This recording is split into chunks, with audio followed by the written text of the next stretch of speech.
Memphis Depay, pemain Belanda dengan tato di kaki kanan bertuliskan "bunuh rata". Satu dari 3 gol timnas Belanda saat melawan Amerika Serikat berasal dari sepakan keras Memphis Depay. Gol cepat Memphis Depay tercipta di menit ke-10 setelah memanfaatkan umpan tarik Denzel Dumfries dari sisi kanan.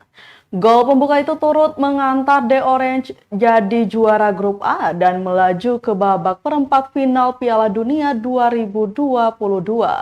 Pemain yang ditunjuk Louis van Gaal untuk menerobos pertahanan lawan itu pun menjadi perhatian pecinta sepak bola.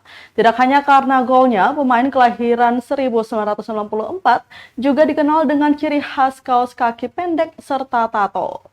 Salah satu tatonya di kaki kanan bertuliskan "bunuh rata", yang diketahui berasal dari dialek salah satu provinsi di Indonesia, yakni Maluku. Bunuh rata dalam dialek Maluku adalah bunuh rata. Bunuh rata sendiri merupakan sebutan lain nama kawasan di Holland Selatan, Belanda, yakni Moordrecht, yang ditinggal warga keturunan Maluku. Moordrecht diartikan bunuh. Memphis sendiri adalah penyerang klub LA Liga Barcelona dan tim nasional Belanda. Memphis mulai aktif mengolah si kulit bundar di FF Moordrecht selama 3 tahun saat baru berusia 6 tahun. Sebelum akhirnya pindah ke Sparta Rotterdam, sama-sama menghabiskan 3 tahun di Sparta Rotterdam.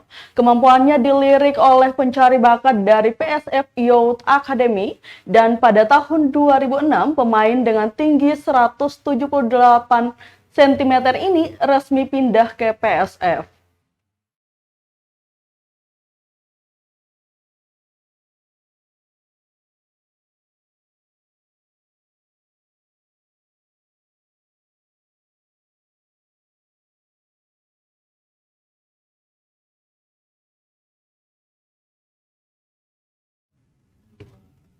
Terima kasih sudah nonton.